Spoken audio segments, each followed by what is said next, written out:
ये जो मैं आज आप सबके लिए अनुभव लेके आया हूँ ना, ये अनुभव तब का है जब गुरु महाराज जी ने दिव्य ज्योति जागृति संस्थान की नींव तक नहीं रखी थी। गुरु महाराज जी उस समय गांव-गांव, घर-घर घूम के प्रचार किया करते थे।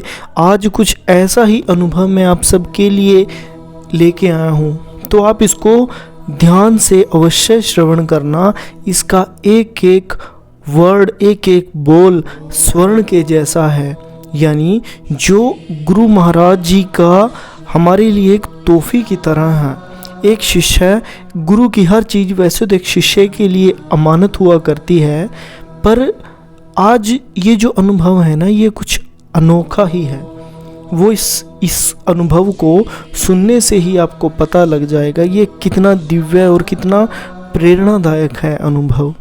तो आप मन लगाकर इस अनुभव को अंत तक अवश्य श्रवण करें। तो बिना किसी देरी के तो चलिए स्टार्ट करते हैं। महाराज जी, इसमें लिखा है कि एक व्यक्ति था जो मंदिर में बैठा था और भगवान शिव से प्रार्थना कर रहा था कि हे आशुतोष, अब आप ही मेरा एकमात्र सहारा हो, मेरी रक्षा करो, मेरी विनती स्वीकार करो। हे आशुतोष, स्वीकार करो, कृपा करो भगवान। इन स्वरों से शिव मंदिर गूंज रहा था। गुरुदेव श्री आशुतोष महाराज जी मंदिर के आगे से गुजर रहे थे, पर इस आवाज़ में दबी आह ने महाराज जी को अपनी राह बदलने पर विवश कर दिया। उनका करुणामय हृदय इस आर्त पुकार को अनसुना ना कर सका। वे शिव मंदिर के भीतर चले गए। वहां देखा कि शिवलिंग के सामने एक लड़का बैठा था। उसके सारे शरीर पर कोढ़ निकला हुआ था। महाराज जी उसके समीप पहुँचे। उसके शरीर से बहुत दुर्गंध आ रही थी। महाराज जी को समक्ष देखते ही वह 4 कदम पीछे हट गया।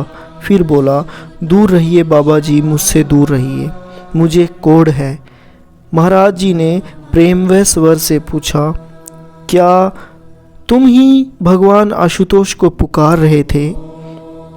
कोढ़ी ने कहा, जी शायद। उन्होंने आपको अपना दूत बनाकर भेजा है, मेरी विनती स्वीकार करो।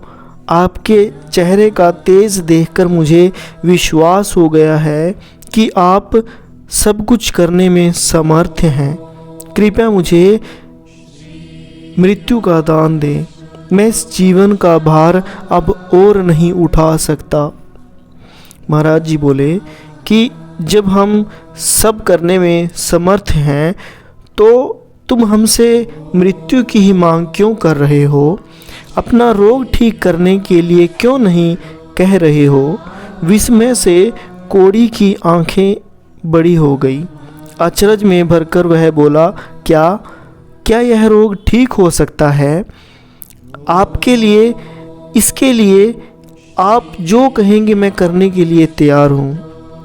महाराज जी बोले कि तुम रहते कहाँ हो? वो रोगी बोला कि घर वालों ने निकाल दिया है, इसलिए इस मंदिर के पीछे ही पड़ा रहता हूँ। महाराज जी बोले, ठीक है। फिर इस शिवलिंग पर लोग जो बेल पत्र चढ़ाते हैं, उन पत्तों को प्रतिदिन पीसकर पानी से खा लिया करो। कोढ़ी बीच में ही टोकते हुए, पर मेरा हाथ तो गल गए हैं, मैं पत्तों को पीसूंगा कैसे? महाराज जी बोले, कोई बात नहीं, फिर बिना पीसे ही पानी के साथ खा लेना। तुम्हारे भगवान आशुतोष की कृपा रही तो तुम अवश्य स्वस्थ हो जाओगे। इतना कहकर महाराज जी मंदिर से चले गए। कई माह पश्चात महाराज जी भ्रमण करते हुए उसी शिव मंदिर पर पहुंच गए। तभी एक सुंदर युवक दौड़ता हुआ आया और महाराज श्री के चरणों में बिछ गया। वह चरण छोड़ने को तैयार ही नहीं हो रहा था। महाराज जी ने पूछा, अरे भाई, तुम कौन हो? हमारे चरण क्यों पकड़े पड़े हो तुम? भावाशुओं में भीगा चेहरा लिए वह युवक बोला कि आपने मुझे पहचाना नहीं, मैं वही कोढ़ी हूँ जो कुछ महीने पहले इसी मंदिर में आपको मिला था। महाराज जी प्रश्न मुद्रा में, अरे वाह, तुम तो पूर्णतः स्वस्थ हो गए हो, बहुत अच्छा है। पर तुम यहाँ क्यों हो, अपने घर क्यों नहीं लौट जाते? यह सुनते ही उस युवक की मुख मुद्रा बदल गई। दुख और क्रोध के मिले भुले भाव लिए वह बोला, क्यों जाऊँ मैं उनके पास? जब मुझे रोग हुआ तो बेघर कर दिया, और अब मेरा और उनका क्या रिश्ता? महाराज जी बोले, फिर तो परमात्मा ने गलती कर दी तुम्हें ठीक करके। वो युवक बोला कि आप ऐसा ना कहें, आप जो कहेंगे मैं करूँगा, मैं तो बस अपने भाव बता रहा था। महाराज जी बोले, क्षमा कर दो उन सब को, इसी में तुम्हारा और उन सब का कल्याण है। ईर्ष्या व क्रोध की आग में जलकर क्यों अपना जीवन राख कर रहे हो? एक नए जीवन का आरंभ करो, सद्भावनाओं को धारण करो। युवक बोला कि जी, जैसी आपकी आज्ञा। महाराज जी, हमें याद नहीं आ रहा कि हमने तुम्हें क्या उपचार बताया था, बताना तो सही, उस दवा से औरों का भी हित होगा। युवक बोला कि आपने मुझे बेल पत्र पानी के साथ खाने को कहा था। महाराज जी, बस यह तो बहुत सरल उपाय है। युवक बोला दोनों हाथ जोड़कर, अपनी प्रभुता को छिपाने का प्रयास क्यों कर रहे हैं आप? यदि बेल पत्र और पानी के कोढ़ ठीक करने का गुण होता तो मैं कब का ठीक हो चुका होता। आपके आने से पहले भी मैं भूखा होने के कारण इसका सेवन करता था, पर सब बेअसर था। जब आपने कहा तो ना जाने क्यों कि उन्हीं बेल पत्रों और पानी में कहाँ से औषधीय गुण प्रकट हो गए। कुछ ही दिनों तक उनका सेवन करने से मेरा कोढ़ ठीक हो गया। इसलिए मैं चाहता हूँ कि असाध्य कोढ़ का उपचार बेल पत्रों ने नहीं, आपके दिव्य प्रवचनों के कृपया में प्रसाद ने दिया है। और आप भगवान शिव के दूत नहीं, स्वयं भगवान आशुतोष हो। इतना कहकर आंखों में पानी आए और पानी को गिराने के लिए उस युवक ने पलकें झपकी।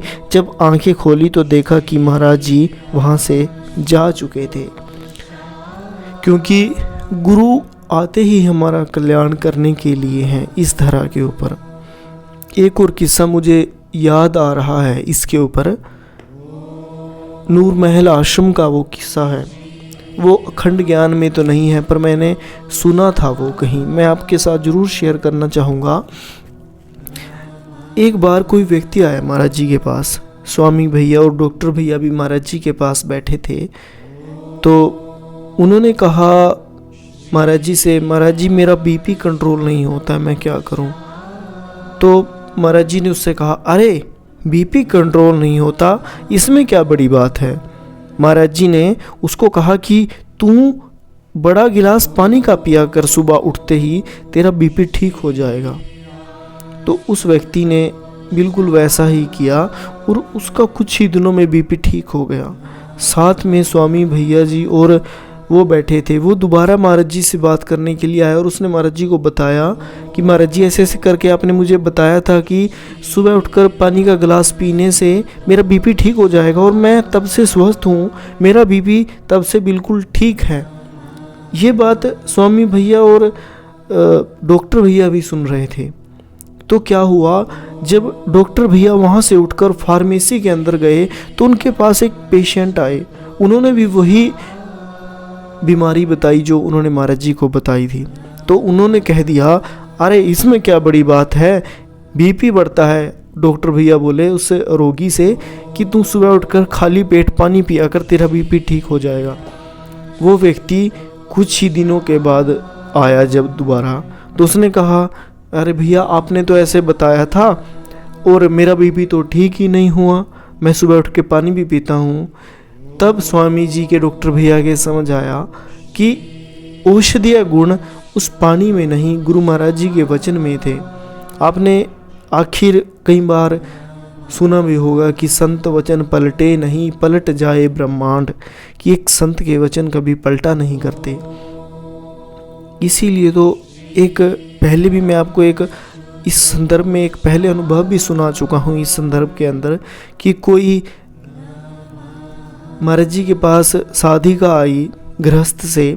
उन्होंने गुरु महाराज जी को बताया कि महाराज जी मेरा ऐसे ऐसे कोई फला बीमारी है, मैं क्या करूं। तो गुरु महाराज जी बोले उससे कि तू परोंठे खाया कर दब के। तो उसने परोंठे खाने, उसने कहा महाराज जी मुझे दिक्कत है, उसने पर गुरु आज्ञा को उसने पालन किया। उसको दिक्कत भी थी परोंठे खाने से, पर फिर भी उसने परोंठे खाए। तो आप यकीन नहीं करोगे कि जो नुकसान, जो चीज़ शरीर के लिए ठीक भी नहीं थी, वो भी ठीक हो जाती है। गुरु प्यारे साधकों, हमें कई बार ये अनुभव सुनकर ऐसा लगता है कि शायद ऐसा कुछ नहीं है, पर आपने बहुत कुछ है इस धरा के ऊपर जो अभी तक हमने पता नहीं है। ऐसे ऐसे संत महापुरुष अब भी विद्यमान हैं इस धरा के ऊपर, जिनकी आयु 2-2 हजार वर्ष है। एक सामान्य इंसान के लिए 50, 60, 70, 100 वर्ष तक जीना मुश्किल हो जाता है। 100 वर्ष तक उसकी हड्डियां कांप जाती हैं। पर हमारे हिंदुस्तान के एक महान संत हैं जो जिनकी आयु 2000 वर्ष से भी ऊपर है, महाअवतार बाबा जी। आगे आपने उनका नाम भी सुना होगा। वो आज भी इस धरा के ऊपर सशरीर विद्यमान हैं। बहुत से प्रमाण मिलते हैं महाअवतार बाबा जी के, कि तो फिर हम इसको क्या कहेंगे। साइंस के हिसाब से तो ये सत्य हो ही नहीं सकता, कोई इतना वर्ष जीवित ही नहीं रह सकता। गुरु महाराज जी को कई साधक याद करते हैं, वो सशरीर वहाँ पर प्रकट हो जाते हैं, तो उसको हम क्या कहेंगे साइंस की दृष्टि से। गुरु प्यारे साधकों, सब कुछ साइंस नहीं हुआ करती। इसीलिए इन जो हम स्थूल आँखों से देखते हैं, इनके परे भी एक दुनिया है, इनके अलग भी एक दुनिया है जो शायद साइंस की पकड़ से बाहर है।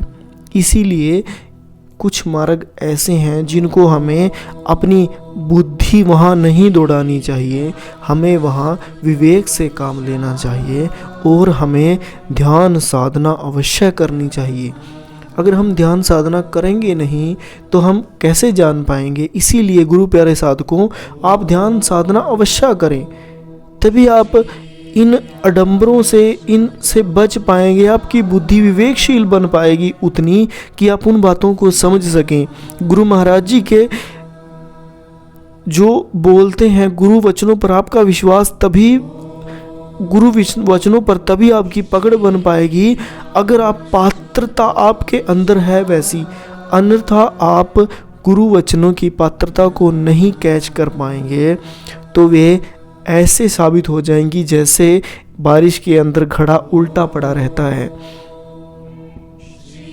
तो गुरु प्यारे साधकों, मैं आज के इस अनुभव को यहीं समाप्त करता हूँ।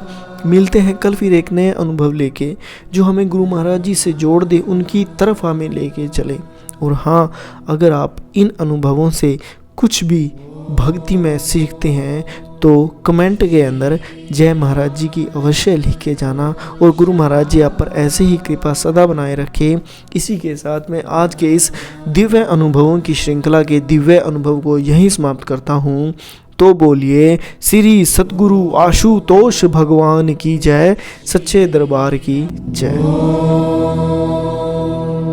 श्री आशुतोष